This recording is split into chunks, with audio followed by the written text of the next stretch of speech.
त्या ठिकाणी ॲग्रोग्रोथ बुस्टर वापरलेला आहे. तर आपण आता त्यांची मुलाखत घेऊया किंवा त्यांच्याशी एक दोन शब्द बोलू. आता सर नाव सांगा आपलं. मी ज्ञानेश्वर विष्णू मोरे, राहणार सारंगपूर, तालुका औरंगाबाद, जिल्हा औरंगाबाद.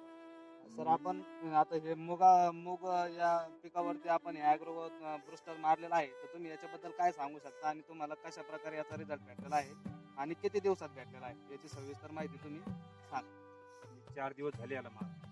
4 दिवसानंतर एक सरासरी 8 दिवस रिझल्ट चांगला भेटला. कपाशी आणि मूग तुम्हाला हे मालाची क्वालिटी कसं वाटतं, म्हणजे पिकाबद्दल काय अंदाज सांगू शकता तुम्ही?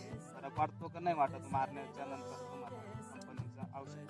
मुगावरती तजेला पण आहे चांगला, किडलेले पानं पण कमी आहे आणि वाढ पण जरा बरी वाटते. तर असं तुम्हाला म्हणजे औषध मारून असं तुमचा फायदा झाल्यासारखं वाटतं का तुम्हाला, का असं काही नुकसान झालं तुमचं या औषधापासून? मला स्वतः फायदा झाला. समाधानी आहे का?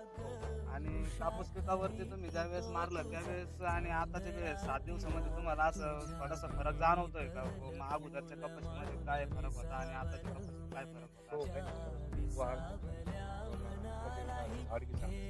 आणि कुठल्या प्रकारचा असं रोगाचा किंवा व्हायरसचा प्रादुर्भाव तुमच्या कपाशीवर झालेला आहे का आता सध्या? नाही, आता सध्या काही नाही. ठीक आहे, धन्यवाद.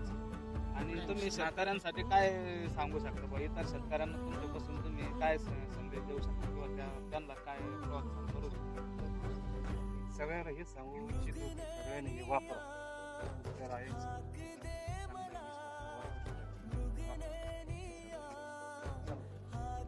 बाजरीला पण मारून टाकत.